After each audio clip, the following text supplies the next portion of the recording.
Welcome to Embargoed, a podcast featuring intelligent talk about sanctions, export controls, and all things international trade for trade nerds and normal human beings alike. I am one of your hosts, Brian Fleming, here, as always, with a little more dressed up than usual, my friend, colleague, and co-host, Mr. Tim O'Toole. What's up, Tim? How's it going, Brian? I have a work appointment right after we record, so I actually had to look respectable.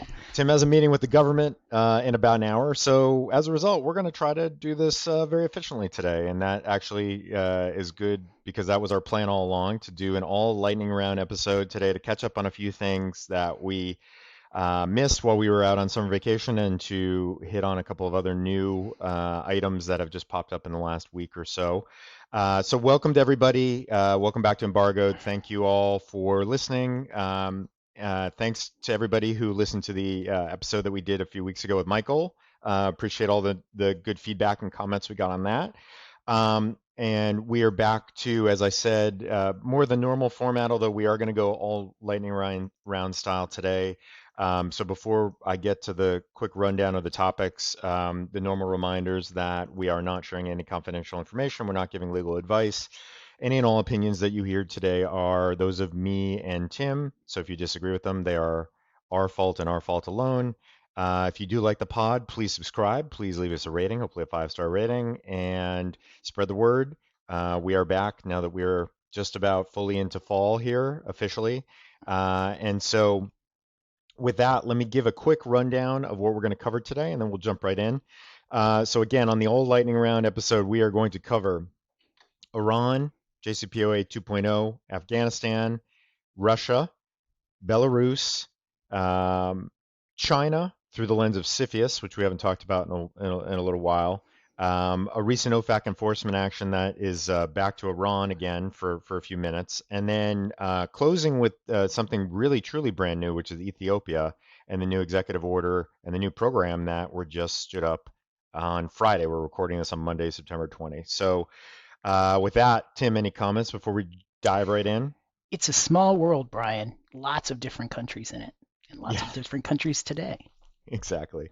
So with that, let's pause for the lightning round sound effect at the beginning, and we will run through our 7 topics. Here we go. Number 1, Iran, JCPOA 2.0. We have not talked about this in now quite some time.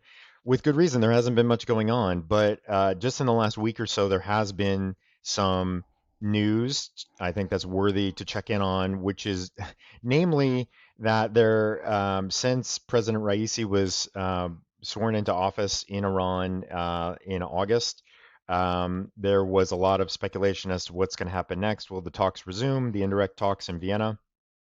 And there is also this brewing standoff that had happened in terms of the IAEA team being able to effectively monitor the nuclear sites in Iran.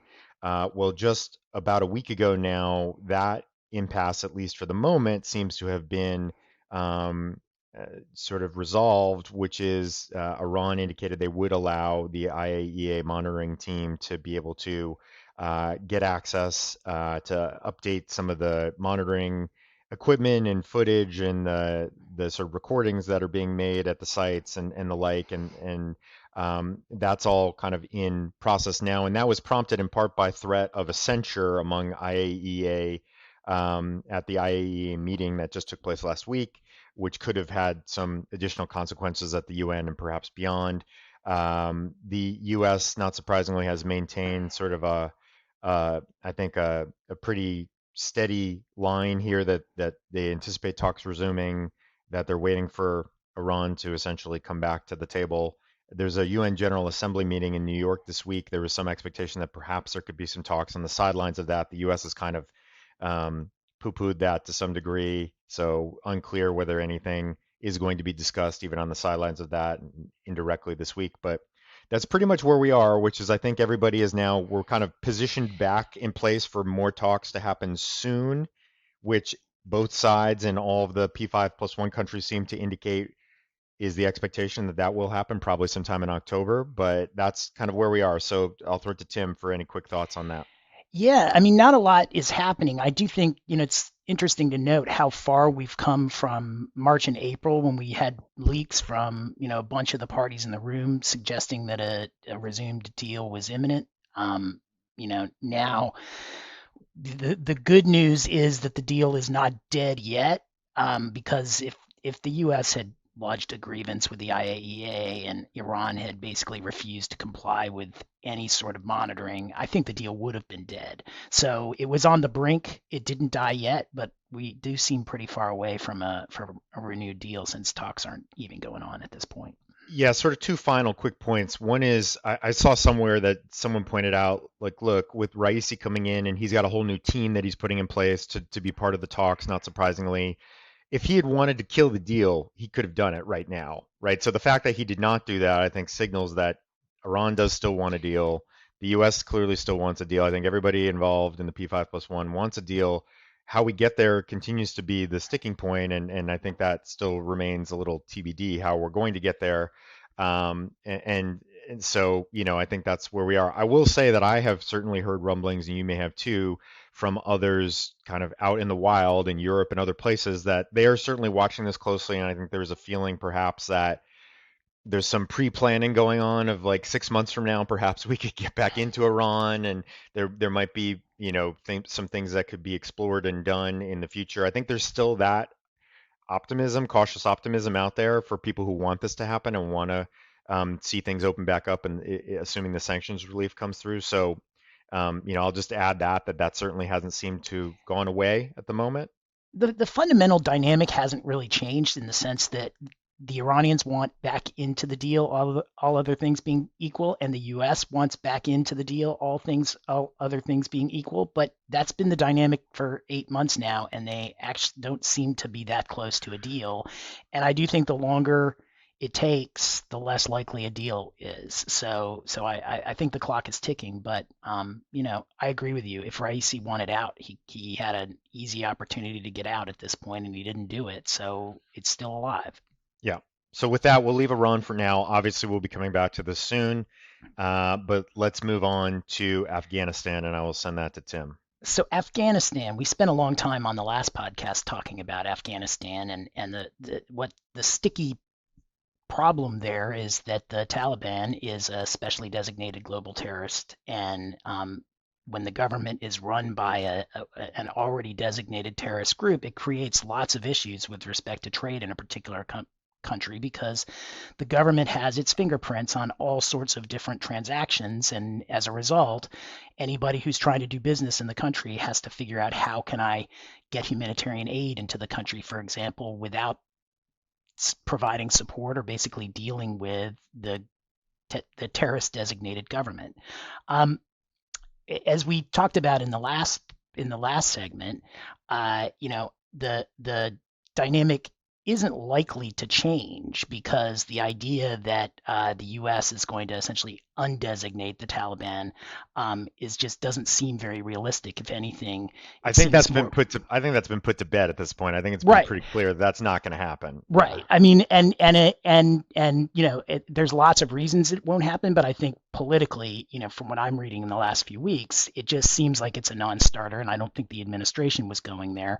I think that also became apparent really during the pullout, when the State Department went to OFAC and asked for a license that allowed it to undertake transactions that would have otherwise been prohibited by the SDGT regulations, and basically it wanted to deal with the Taliban as it needed to in order to get humanitarian trade into the country, and OFAC granted the license the next day. So at least for the next 6 months, from the U.S. government's perspective, it shouldn't have any real obstacles to getting humanitarian assistance into the country. But that seems like a very temporary kind of makeshift solution. And I don't know what's next, but I suspect that there will be some GLs dealing with humanitarian assistance, so that it's not just the State Department that's able to do that.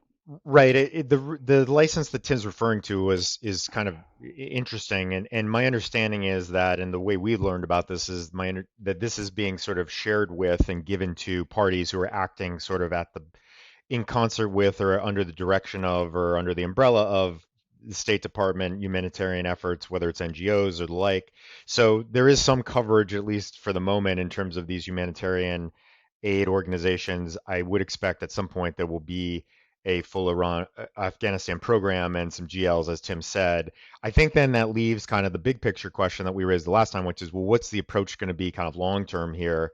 I think it's clear that Taliban is going to remain designated, and I think the U.S. is taking a little bit of a wait and see approach in terms of whether they need to ratchet that up or do some additional targeted sanctions focused on the regime or certain actors within the regime, depending on how they behave here in these early stages. And all of the rhetoric that's coming out and all of the statements that are coming out is, look, if they want to be treated as a ruling governmental organization, they sort of have to act as such. And if Right. they act like a terrorist organization, then that's how we're going to treat them. If they act like a government, then perhaps we'll rethink things a little bit. So I think the big picture, what are we going to do? What's the U.S. sanctions kind of puzzle going to look like with respect to Afghanistan is not even close to being resolved yet. I think it is. I think what's clear is it seems that this is what we have for now, this license that Tim referenced, and then Taliban not coming, not gonna, its designation not going away, and then a little bit of a wait and see.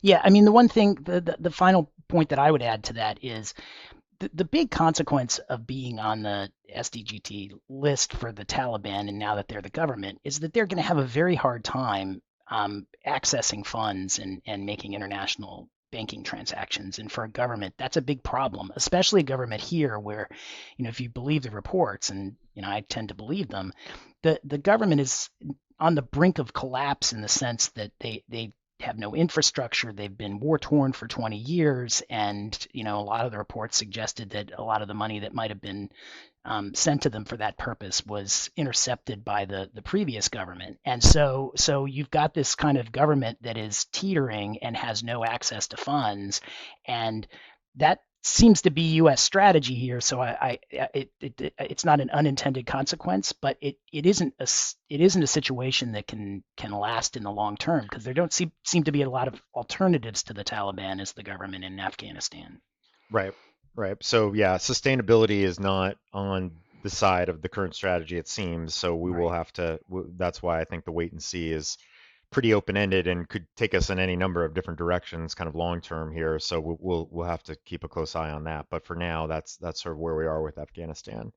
So zipping right along and moving to topic number three, this is one now. This is a little bit of a looking back to something that came up while we were on vacation in August. So back on August 20 was the 1 year anniversary of the poisoning of Alexei Navalny. And so on that date, and this has become a favored tactic of the new administration, is to sort of roll out, and the next one of the Belarus is going to be the same thing.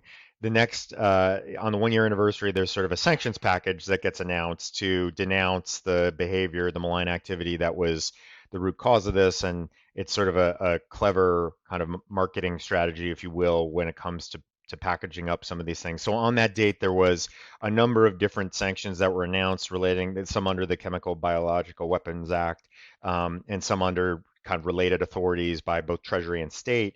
And then on the same day, there was actually, back to one of our favorite topics, there was a new executive order that was issued relating to Nord Stream 2, which we announced was essentially done and dead and buried in terms of the U.S. action on that front, but not the case, because there is a new executive order that was signed on August 20th by President Biden, 14039, which is not a drastic change from what was in place before. It sort of did away with the imports exception, and allows for sort of full blocking sanctions to be imposed under PISA with relation to the actors that are involved in the pipeline development. And so that is now in fact the case, that there's a few different entities and vessels that are now fully blocked as a result of this.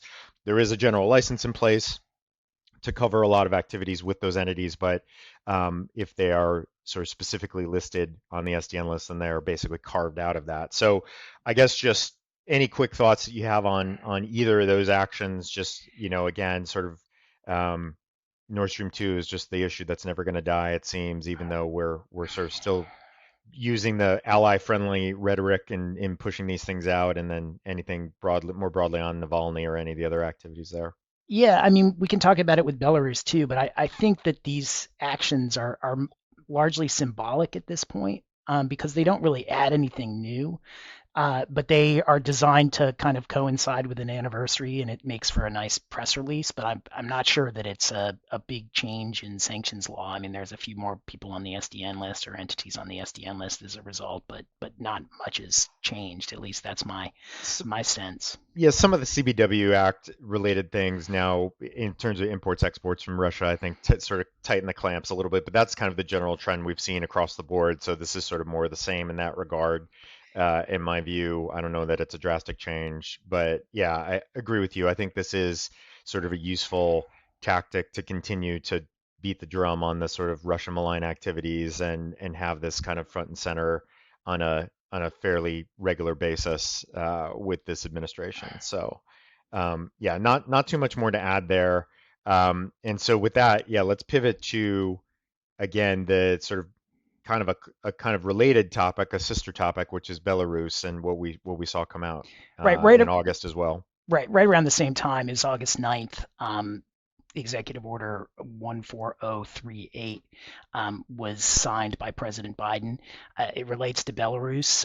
It was intentionally timed to coincide with what the administration described as his essentially having stolen the presidency after having lost the election. He claimed widespread fraud and was actually successful in keeping his position, mostly because the military supported his take over the country. And so, to coincide with the 1 year anniversary of that, the administration issued an executive order essentially expanding OFAC's authority to impose more sanctions against Belarus. Now, you want to be careful about this because they really haven't done this yet, but it does make the entire government of Belarus potentially subject to sanctions, including all agencies of the government. So the reach is broad, and then it also had a number of economic sectors that were also basically put under theoretical sanctions. So you've got the defense sector, the energy sector, the potash sector, the tobacco sector, the construction sector.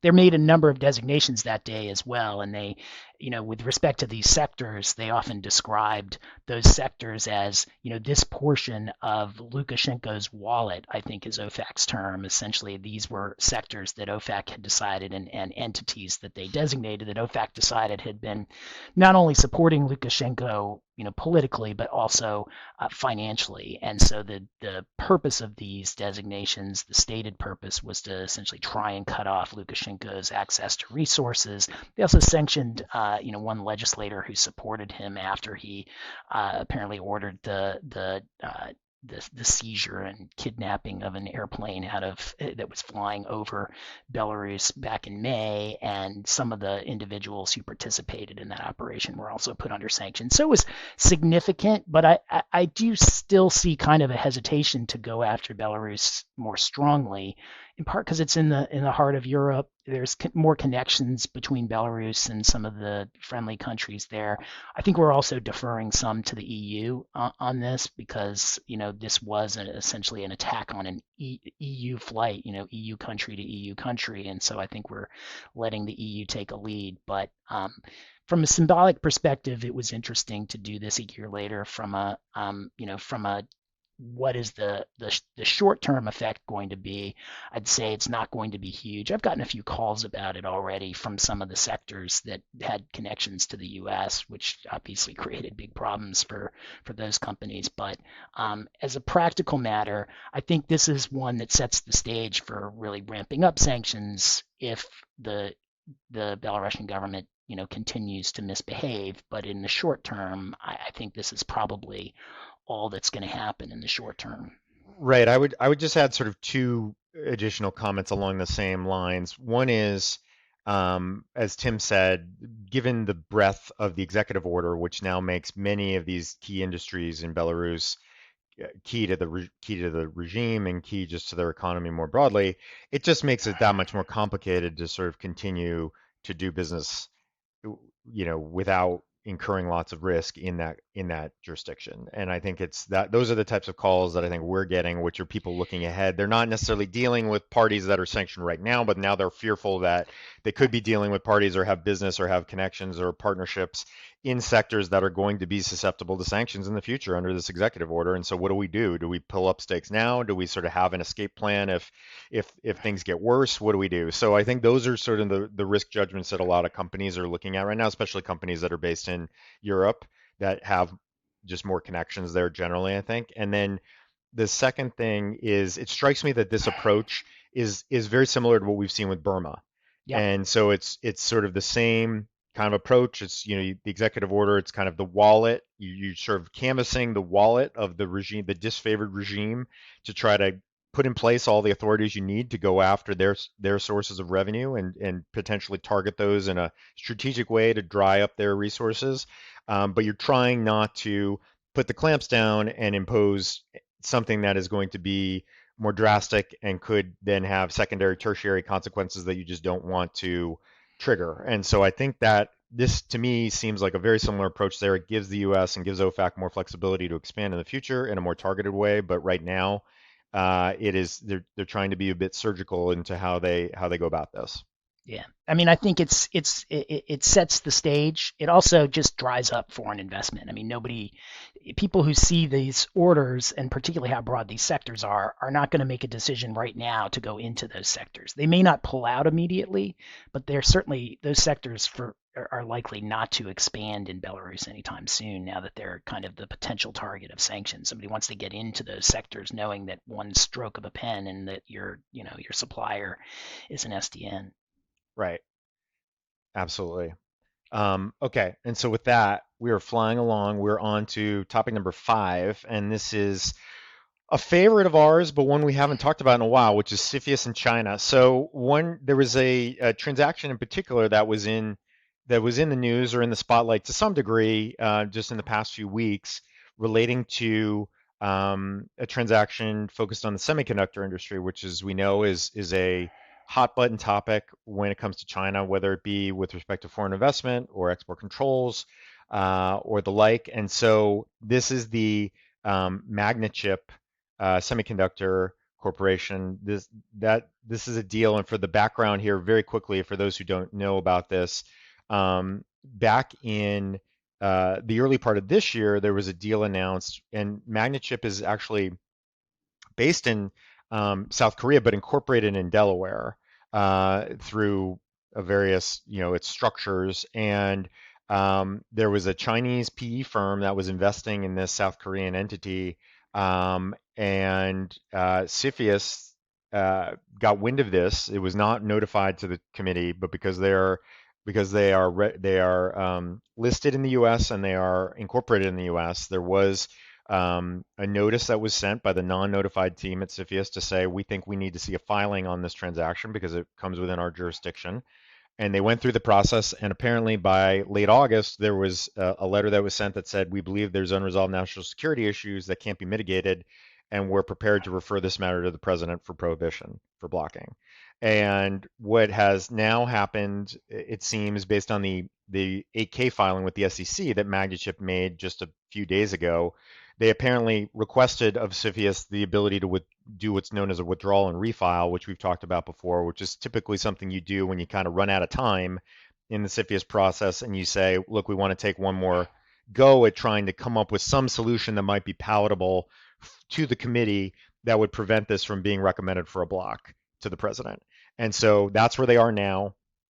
They are back on the clock, I think, as of just a couple of days ago. So they have until sort of late October to get through the initial 45-day period, and then that could potentially roll over for another 45 for an investigation. But that's where they are. Is that there was all signals were that this was a deal that was about to get blocked, and they're now in sort of version 2.0 of trying to get this reviewed by CFIUS and perhaps come up with some kind of a mitigation plan that would be palatable and address the unresolved national security concerns. So the two things I'll note, let me note three things really quickly. So again, this was not notified to the committee, which perhaps is not that surprising given that it's a Chinese firm that was looking at a Korean company, but because of the connections to the U.S., CFIUS took the view and after having learned about it that it was within their jurisdiction and asked for filing. So that's notable because of the scope of the breadth of the jurisdiction. Something to bear in mind for anybody out there that thinks that they might be entirely clear of CFIUS jurisdiction. Make you better be pretty sure of that if you're going to proceed, because these guys were pretty far along and then got the tap on the shoulder that said, we think we actually want to take a look at this one. Number two is, again, it was not notified. So breadth of jurisdiction with not notifying. Those are sort of two, I think, increasing trends, post FIRMA that we've been seeing, that this is kind of bearing out now and playing out now in a very kind of public way here. And then the third thing is semiconductors. You cannot stress enough what a priority this is and continues to be and has been now for the U.S. government for such a long time in terms of any U.S. Semiconductor, whether it's technology, expertise, IP, trade secrets, financing, anything, they're going to try to get their hands on if it's going to flow back to China. And so I think that's what we're seeing here, is sort of all those things kind of playing out. And so it's kind of an interesting one. We haven't had one of these bubble up in a while. It's the first one, to my knowledge, that's sort of bubbled up to have been positioned for a referral to the president in a block, at least under the current administration, first one in a little while. And so, largely at the end of the day, this is not anything different than what we saw under the prior administration, and it's not really that different than what we saw toward the end of the Obama administration in terms of the way this has played out. I think, if anything, broader reach, more aggressive, and kind of a ruthless efficiency with sort of identifying this, saying, nope, this is not going to be able to happen, and now this is where they are. So that's what I have on that one. Yeah, I mean, this was a pretty aggressive action, and I think that's what jumps out at the most to me from this, is that you have CFIUS post FIRMA with an affirmative, essentially law enforcement unit that is now trying to find deals that might be subject to its jurisdiction, and reviewing those deals in a way that prior to FIRMA, I mean, we just didn't see and wouldn't expect. I mean, They I always think did it. They always did it, but it was more ad sure. hoc, and they have far more resources Yeah, dedicated to it yeah. No, far I more. mean, they always did it, but Yeah. you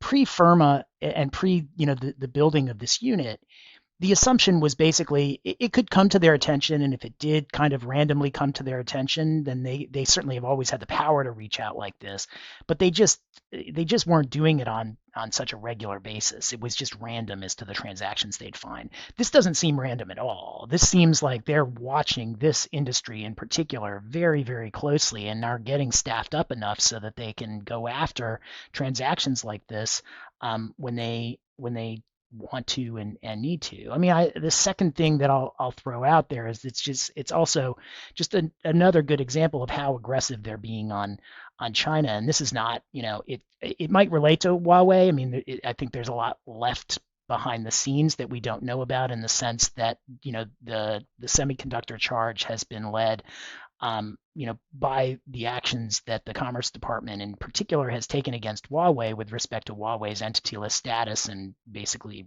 refining what that entity list status meant, particularly with regard to semiconductors. But it does seem like if you're in kind of the sweet spot where you've got a China connection and a semiconductor connection, CFIUS is looking, and it's unlikely that you're going to be able to get investment deals done that involve that particular combination of factors without attracting some attention, which suggests that if you're going to go down that road, you probably just ought to show up in CFIUS. Which brings me to the third thought here, and I'm going to throw it back to you on this. I mean, if I were looking at how to mitigate this transaction, I'm not sure where I'd begin, because I guess the only thought that I would have is that you'd need to do it in a way where the investment is purely passive, and the Chinese investors are not going to be able to get their hands on the semiconductor technology in any meaningful way, and not be able to use the semiconductor technology to supply Chinese companies like Huawei. But at the end of the day, I don't know how you would make that happen in a way that's enforceable, so I'm not sure where I'd go on the mitigation Yeah, piece on this. I think that's particularly difficult because my understanding is that the company, that Magna Chip, does not have operations in the U.S. So this is not the kind of thing that is really susceptible to the typical monitoring protocols and oversight protocols that CFIUS would normally want to put in place for a deal like this. If it is, even in a country like Korea, which is a close U.S. ally, there's just that distance. I think makes it impractical, if not impossible, to get the level of comfort that you could have. Perhaps if this was a company that was sitting in Silicon Valley or Austin or Boston or some other tech hotbed in the US, it might maybe incrementally increase the possibility you could find some solution. But here, I agree. I'm not quite sure how you do that or how they could ever get comfortable with that. And so, we'll see if perhaps they come up with a solution in the next couple months. But yeah, I agree. I think it's a pretty pretty tall task and a pretty uphill battle to see how they could come up with something that would work here. All right. All right, with that, let's leave CFIUS behind for the moment. We have two topics to go. We are flying through, um, Flying and through. and so by our standards, we are definitely flying through. And so with that, let me turn to Tim to talk briefly about a recent OFAC settlement. All right. Well, we're going to talk about a settlement that took place on August 27th. And it was a settlement between a bank, so First Bank SA and OFAC.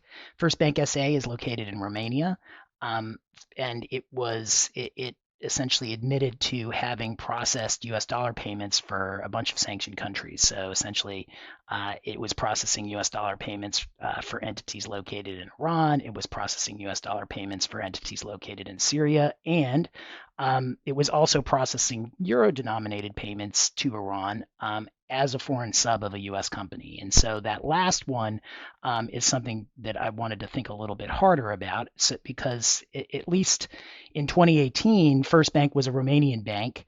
Non-U.S. dollar payments could be processed by a Romanian bank.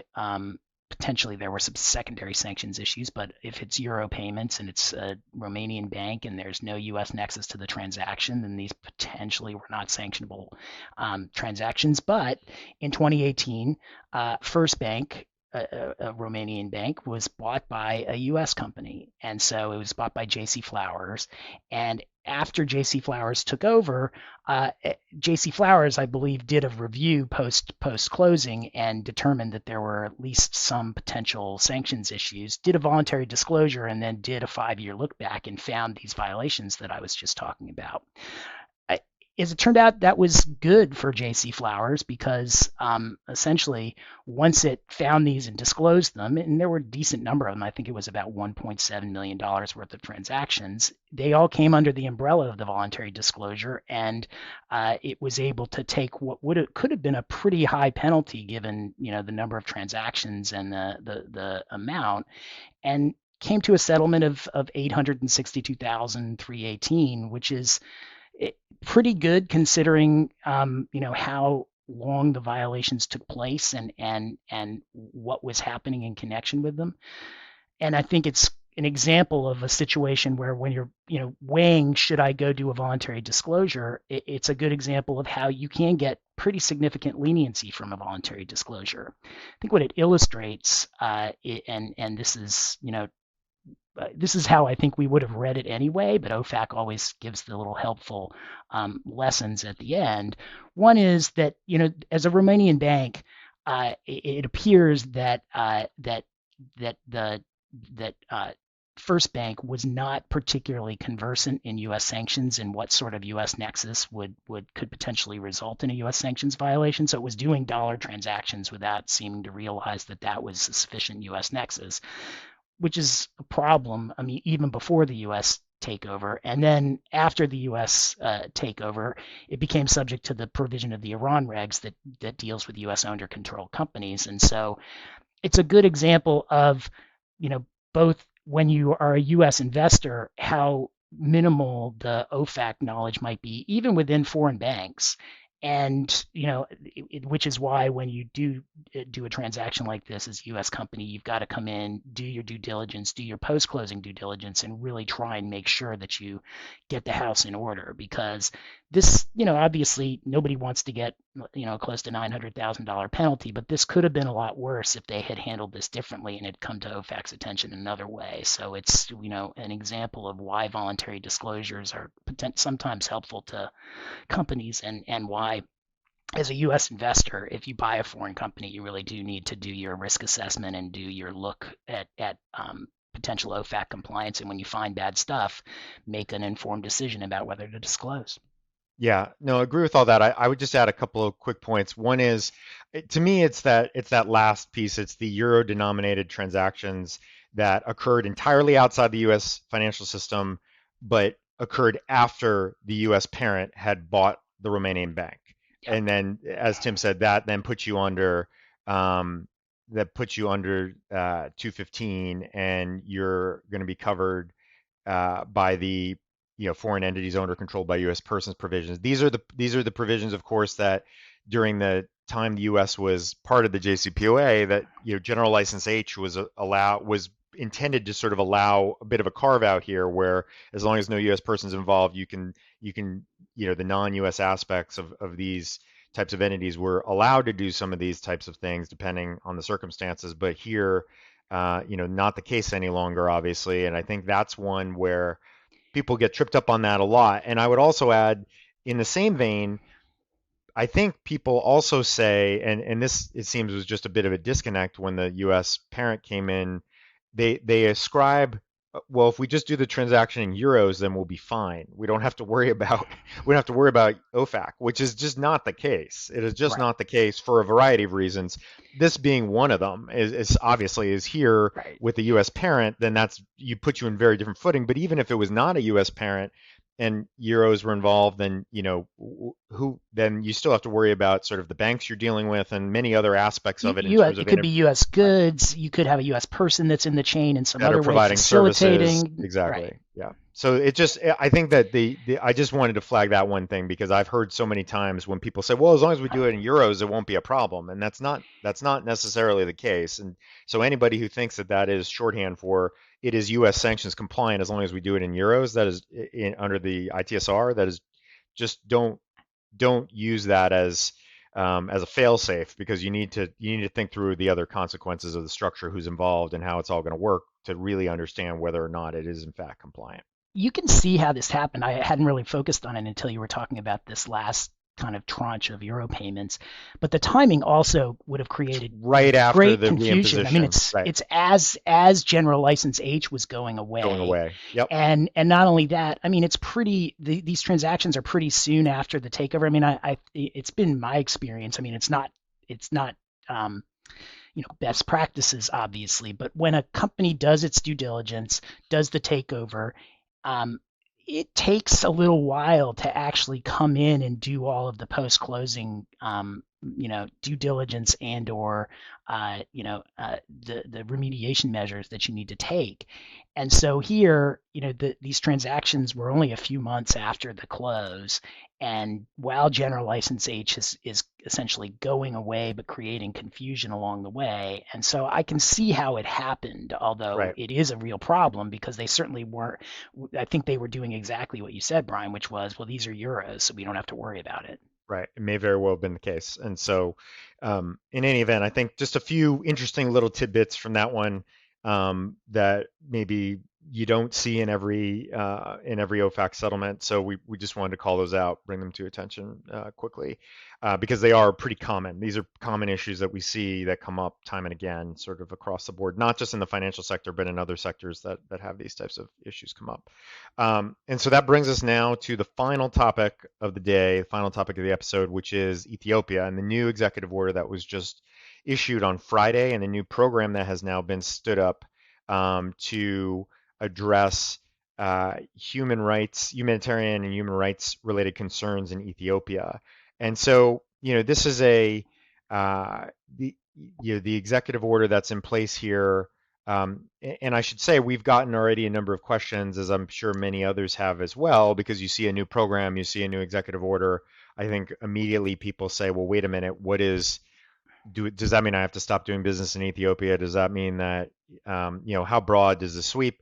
I mean, to be clear, I think this is It's a menu-based sanctions program. This is not, which includes potentially blocking sanctions that can be imposed on the folks that are identified here and determined to be, among the categories of sanctionable persons under the program. But it is not at the moment sort of a broad or sweeping program that I would expect to sort of um, you know se- severely hinder the ability, in particular, of humanitarian aid and goods to continue to flow to Ethiopia. In fact, it's designed to sort of do the opposite of that, I think, and to hopefully help that occur more seamlessly and perhaps again in a very targeted way. This is sort of a theme that we've already hit on a couple times today.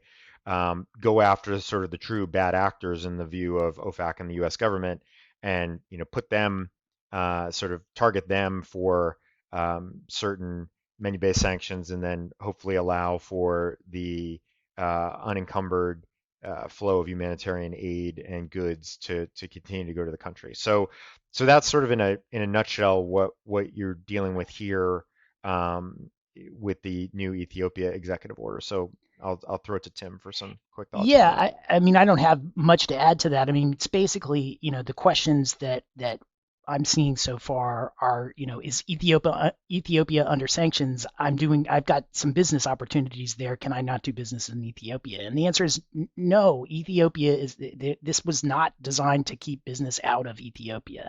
This was a very limited sanctions program that is unlikely to expand in a way that some of these other ones would. So the Belarus sanctions, they really are going after the Belarus government. It is designed to put pressure on the leadership of Belarus. This was much more, I think, intended to be much more targeted at the conflict in northern Ethiopia and really trying to prevent human rights violations, trying to, help to prevent, seizures or essentially theft of some of the humanitarian aid that was going into that region. And so the whole point was to actually help trade, a certain kind of trade, at least in Ethiopia, not to essentially put pressure on companies to get out of the company or country altogether. But I fear, that the way that these sanctions programs tend to work is that banks are going to start looking at Ethiopia as a higher risk country now, and it may make it harder to actually send the sort of transactions into Ethiopia than it was before the sanctions order came out. But we'll see. But just the reaction of some of the questions that I'm getting makes me worried that this is going to be viewed much more broad, as being much more broad than it actually is, and much less targeted. Yeah, to that point, I would just encourage anybody who's interested or this to whom this may be relevant to take a look at the FAQs that were issued contemporaneously with the release of the executive order, because OFAC makes very clear, for example, that the 50% rule is not going to apply here. Yep. And I think that's always that's given that these are menu-based sanctions, they are meant to be very specifically targeted, and they're not meant to sort of cast a wide net as they are in other programs, and for exactly the reasons that Tim just said. And so, our hope would be that people are going to actually read and understand the scope of these and not sort of read too much into them or read them in sort of an unnuanced Right. way to presume too much about what this now prohibits or limits or could prohibit or limit in the future. So yeah, I agree with everything Tim said, but obviously as time goes on, I think we'll see and get a sense of how these are being implemented and interpreted. I would presume that we'll probably see more. There were a few general licenses issued right away, and I Yep. presume we'll see more of that. And as designations are rolled out in the future, we'll sort of see how those are targeted and whether they sort of stay in line with what we're expecting. Yeah, I mean, I wish there were an easy way to put it, in the sense that Ethiopia is really not under sanctions. There are some sanctions that apply in Ethiopia to Right. a targeted group of people, and that is really the difference between this and, say, an Iran type program, and or even a Burma or Belarus type program. But I worry about overcompliance with respect to these, and that they might make the situation worse. Right. Given that this is brand new, barely 48 hours old, we will keep our eyes on how this is going to play out, and again how it's implemented and enforced going forward. But for the time being, that's what we're expecting with the new program in Ethiopia. So with that, I think we are wrapped up, and that is a record for us. That is a record. Seven topics. That's truly a lightning round by our standards. That's 7 topics in not even 45 minutes. So I think on the next episode, so thank you for joining. On the next episode, we're possibly, if not likely, going to have some guests on to talk about perhaps a more sort of targeted subtopic that we also don't get to talk about enough on the show, perhaps more going forward. But we're still working on that. But I think in a couple weeks we will be back in early October with our new episode, probably a guest or two that are going to join to discuss that with us, and so we're looking forward to that. But unless there's a breakthrough in the Iran the Iran talks Right. or something truly monumental happens in the next 2 weeks, which there could be another coup as we speak right now, the way things are going. So in 2021, so who knows? But that's our Or plan another for now. or another no hitter. I think they're about equally common in 2021. I think there's more no hitters than coups, thankfully, if any Yes. baseball fans out there, but not by many, not by many. Yep. So yeah. So with that, thank you all for joining us for this all lightning round edition of Embargoed. We appreciate you stopping by, and until next time, I hope everybody stays well and stays sanctions free. Stay sanctions free, everybody. Thanks, everybody.